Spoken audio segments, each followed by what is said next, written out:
In this video, we're going to learn to letter the lowercase g using brush lettering. Hi, my name is Shelly Hitz. I'm the artist behind yourcreativeadventure.com, and I'm the author of the Brushstrokes workbook. This is the workbook that we'll be using today. It's a comprehensive workbook with everything you need to learn lettering in it. I didn't hold anything back, guys. When I created this, I wanted you to have everything in one workbook instead of trying to sell you 4 or 5 different workbooks. Everything's in this one.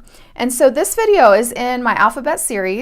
So if you've missed any of the previous videos, you can check them out on my blog or my YouTube channel. And I just wanted to start off with an encouraging quote. Sylvia Plath says, "The worst enemy to creativity is self-doubt." And so that is one thing that we're constantly coming up against, is that resistance, the fear, the self-doubt. And especially when you're first starting, you have to really give yourself permission to be a beginner and to make art and letters that don't look perfect. You know, when I was first starting, I felt like sometimes I looked like I was writing as a kindergartner, but we have to go through that beginning stage of learning in order to become proficient. And so the way I've set up the workbook is the first step, I have you trace each stroke separately. And it's really nice to just start off tracing so you really get the idea of the shape and the thicks and the thins, and you're developing that muscle memory in your hand. And what I've done is I have little arrows to show you which ways to go, and then a plus mark in between each of the different strokes. The plus mark represents where you lift up your pen. So with the oval, I tend to start on the right-hand side in the middle, come up, and then come thick down and light back up. So the oval is going to be the hardest one to master, and it's one that I'm always working on. I feel kind of shaky in it right now, but you know, as I practice, I'm sure it will get a little bit better. That one was definitely better. And then it's almost like you're doing a J. So you're coming thick down and thin up. Now, just as a reminder, when you're doing any kind of calligraphy or brush lettering, the basics is that you have a thin or a thick downstroke and a thin upstroke. And that's what makes the beautiful outcome of calligraphy and lettering. And this is very meditative. As you're practicing, you can be praying, or you can be meditating, you can be playing music. I know a lot of people will play music while they're lettering, and it's just really relaxing because it's repetitive. And so you don't have to think so hard about it after a while, because you start to get the strokes down. And for some people, it may feel kind of boring, like, oh, I'm doing the same thing. I want to get to words. I want to get to phrases and actually like be lettering something that makes sense. But it's just like piano. Like if we try to jump right into playing Mozart, then it's not going to be easy. We have to start with the scales, with the basics. So then the second step is to trace the entire letter together. Now you're still going to lift your pen in between each stroke. So you're still going to lift it here and then come down. But we're combining those strokes to make the letter. So each individual stroke combines to make the letter, and then the letters combine to make the words. And so starting with the basic strokes, and then going to the letters, and then going to the words is really the best way to learn. If you just jump in to the words like I did right away, you could get very frustrated and not see success as quickly. And so the way I've set up this workbook is I use what I call the lettering ladder system.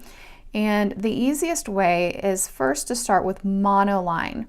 Monoline is not any pressure, it's just one line. So you can use any pen or pencil, and you just, would do the same strokes, but not trying to get the thicks or the thins. And that makes it a lot easier when you're first learning. And to be honest, I've seen some very successful shop owners that have been selling mugs and different things that all they're using is monoline. They're not really using the thicks and the thins. of calligraphy. It's basically hand lettering.